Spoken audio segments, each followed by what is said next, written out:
Our next speaker is Dr. Heather Bray. Heather's extensive CV is in the back of your book. Heather's come to us all the way from Adelaide, and she is a researcher particularly interested in the communication of science around labelling. Welcome, Heather. Do you want to use a... Thank you very much. In your books, it actually says that I'm talking about, does a label give you a social license? And that's really a combination of both my presentation this morning and also Greg's. So my part's actually focusing on the food labels itself. And I'm going to go through what is the situation in Australia with regards to food labels and how they're regulated, and also talk about some research that we've done on ethical food labelling. So that's a criteria or a category that's fairly similar to where something like the red tractor would fit in Australia. So some ideas of how we think something might be received by the community based on our research. So just to set the scene a little bit about myself, my own background's in agricultural science and animal production. My PhD was actually sponsored by the pig industry. But for most of my career, I've been in a role where I've been the person to go out and talk to mainly city people, but sometimes farmers, that's the one down the corner here, and also school children, about the role of science in food production. So both in terms of livestock production in the pig industry, but for most of it, I was actually talking about genetically modified foods. So regardless of whether you're for them or against them, I was talking to people about GM, and that also meant that I was actually talking a lot about science more broadly in food production. And it was during this time that I started to think, we keep telling people the facts and hope that somehow they'll be convinced that we're doing a good thing and that we'll change their behaviour. And I realised that it wasn't actually about just the facts and giving people information. We actually need to think about how we communicate about these issues in a very different way. And so it was through that I decided to come back to research and work in this area about how people understand or think about science in food production. So when we're talking about food labels, let's be really clear what we're actually talking about. In Australia, we have the Food Standards Code, and that's actually covered by an act of legislation. You can go to ComLaw and have a look at it. And so that's in the legislative instruments under the Legislative Instruments Act. And the body for regulating or for actually managing that Food Standards Code is a group called Food Standards Australia New Zealand. So it's important to remember that when we're talking about the food code, we're actually talking about something that covers New Zealand as well. You can go to their website, you can have a look at a whole range of information they have about the code and about how labels are applied and what they actually cover and what they don't. So when we look at a food label currently, and this is actually a can of icing, I tend to take photos of really obscure food labels, so some of the things that I've actually got in my slides you may not have seen before, but this one at least showed me everything that is covered under law in one shot. So here we've got the nutritional information panel that has to be there under the Food Standards Act. And so that tells you what's in the food. And the next panel is the ingredients. The ingredients have to be stated, and they're in order of the highest concentration to lowest concentration. So that has to be there under law. There also has to be something that says where the product is made. So whether you think that's adequate at the moment or not, there does still have to be something there. And so this particular product was made in the USA. But all of those three things are the things that are covered by legislation. So if the food product doesn't have that, then it's actually breaching the Food Standards Code and is technically illegal. When we get to these other things, and I'm sorry these images are a little dark, words like organic, words like free range, words like sustainable, and words like GE-free are not covered under the code. Okay, so there's no regulation around those. However, those words and these other kinds of logos can both be challenged through the ACCC, the Consumer and Competition Commission. And we often see that with things like free range at the moment. So again, Australia doesn't really have the same sort of culture of certification, I would say, than the UK. so it is actually hard to find logos to take pictures of. But here we do have the Australian Certified Organic along with Fair Trade, you can see there, and a couple of logos that have come from overseas. So one is actually, that's actually a cider association, but I think that one also had the Soil Association of UK on it somewhere. And there's also the USDA Organic. So these are not regulated. There's no legal requirement to have them or not, but they do have standards behind them, much in the same way as the Red Tractor. This sort of stuff, where there's all these sort of crazy stories, this is actually coming out of the US, telling you a lovely story of how the cows are doing Tai Chi. This is also not regulated. So you can say anything you want. It's a bit of nice branding there. So that's what labels, like the legal requirements around labels. But what do they actually do? What are they really, really for? And one of the main things they do is describe credence attributes. That is, credence attributes are things that produce or that consumers can't work out for themselves. So taste is not a credence attribute. You only find out what it tastes like after you've bought it, but once you know roughly what it tastes like, then you can go and buy that one again. So the things that consumers can't work out for themselves are the things like production methods. So these credence attributes are a category that's often used in the sort of academic or economic circles to describe the attributes that we're talking about here today. How are things produced? The things that consumers can't find out for themselves. And they also act as boundary objects, and that means they're objects at the boundary between producer and consumer. So while you might be putting information that is really meaningful to you, in the vocabulary that is meaningful to you, using words and systems that are meaningful to you, of course, some things get lost in translation. So when you put things on the label that describes to an industry what an industry standard is, sometimes this can get lost in translation when it goes through to the consumer. And that's the kind of thing that we discovered in our research. So we've been doing a number of projects in our group at Adelaide, largely focused on genetic modification and farm animal welfare, not surprisingly. But the main work that I'll be talking about today is understanding ethical food choices, but we also have ongoing work, in particular in the meat sector, and Emily Buddle is our PhD student looking at what people understand about animal welfare in the meat value chain. So this was looking mainly at ethical food. As I said, I'm talking mainly about this project. And ethical food is an idea that's coming out of a range of areas. There's a lot of people writing books and selling them to people about how you're meant to eat. And it's an idea that we should be considering the impact of our choices on other groups of people or communities or animals or the environment. And it does seem to be competing with these other messages that food producers are getting about trying to produce cheap and fast food. So we're encouraging consumers to make these kind of moral choices quickly. That's really what we're asking consumers to do these days.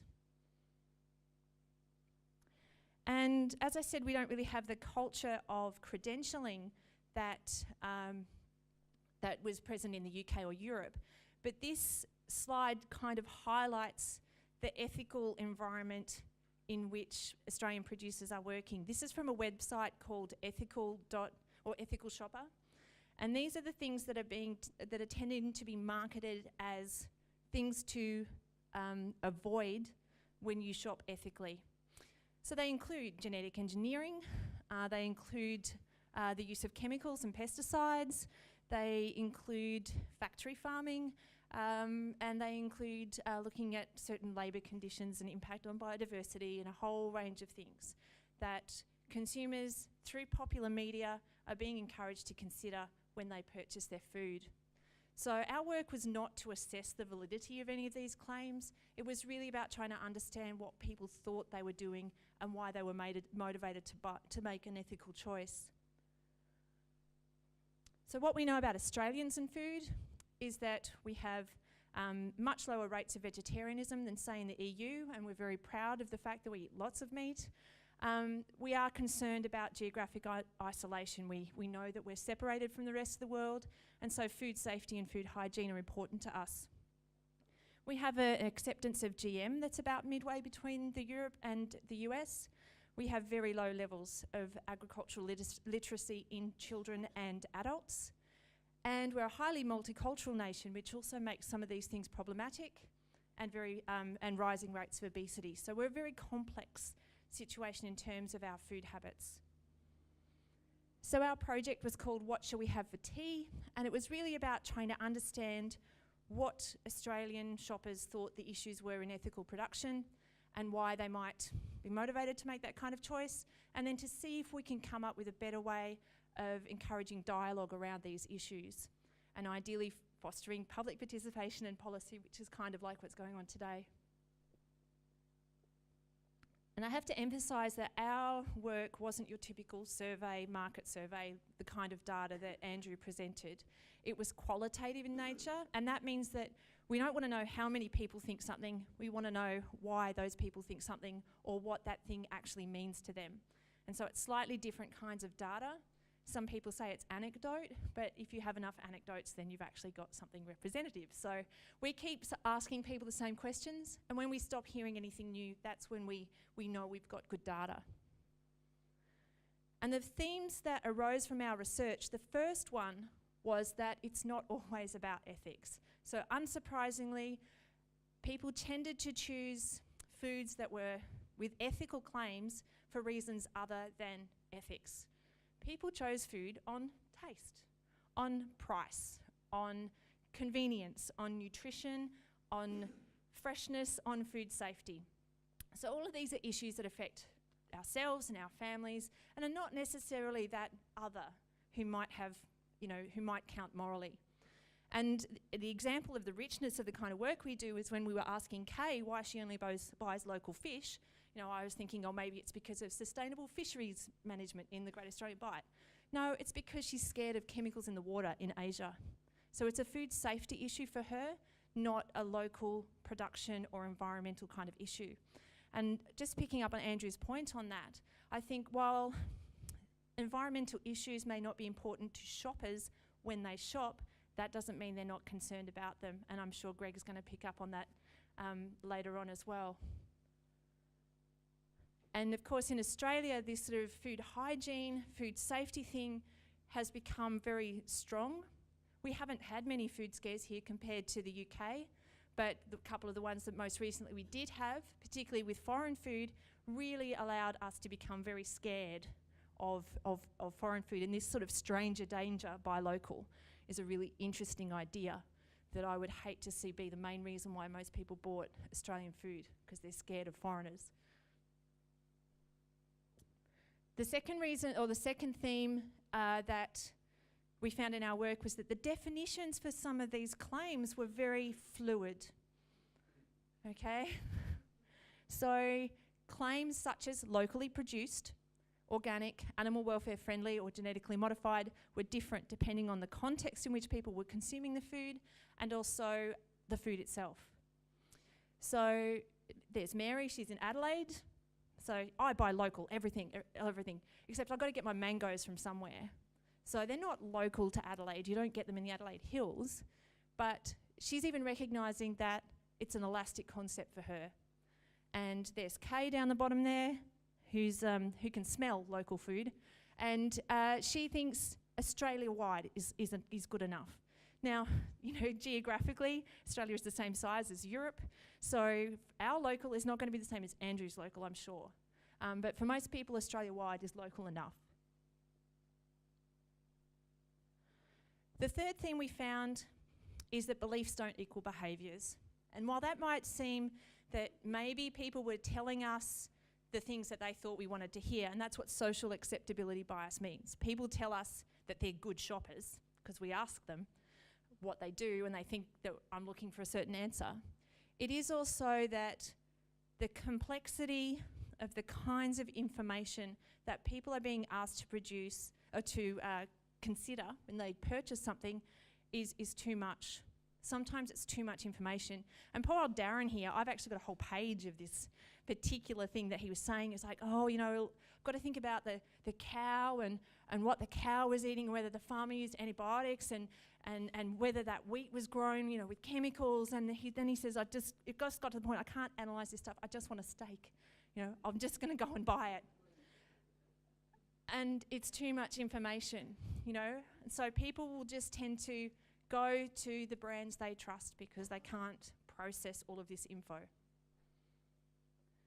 And this really leads me into my next point. In the absence of accurate labels that people can understand, and to deal with this complexity, people just resort to buying from people and places or brands that they trust.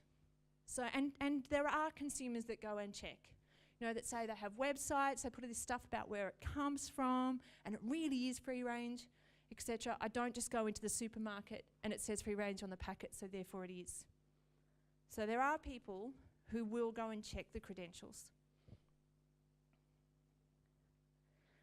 So what we think is happening is that even these ethical logos or claims that are supposedly engaging people in ideas about food production tend to be reduced to a simple binary. And obviously there is the binary of buy, not buy, but there is a binary of good, bad. And some of these ethical claims are being used as proxies to indicate good. Not just good for production reasons, but good for health reasons, good for taste reasons, good for other reasons other than perhaps what the logo was intended to do. And this is partly because shopping's hard work. You know, if you're in the supermarket and you've got your kids around, you're going to buy the food that you know they're going to eat, you want to get out of there. It's actually, you know, there are people who are label readers. I'm not one of them. I know what I want, I get in, out. In fact, half the time I'm online these days and I'm not even looking at labels. It's hard work, it takes a lot of time. And so in considering how the conclusions of our work might relate to, say, a green tractor logo in Australia, we know that labels currently are both critical because they give consumers information that they need, that they can't ascertain for themselves, but that they are also confusing and they can be misinterpreted. Our research suggests that a new label won't raise awareness of current food production practices. So I was really interested in Andrew's slide about all the reasons why people would buy the red tractor. I reckon if we surveyed a green tractor, it would be because it goes back to Australian farmers and because it's fresher, because it's local, and again, really low awareness of credentials and things like that. But in Australia, buying local is very strong. Because of the desire to support local businesses, that was seen as an ethical choice, and also this perception that we have a better food safety record than imported food. So Australians are very parochial when it comes to their food. There are very high levels of trust in Australian farmers, and they are considered to be the most trusted in the food chain. So more trusted than retailers, more trusted than the media, more trusted than politicians, surprisingly. And so a new label, I think, may be interpreted as better and may just encourage purchases of products bearing that label than others. That's where I'll leave it.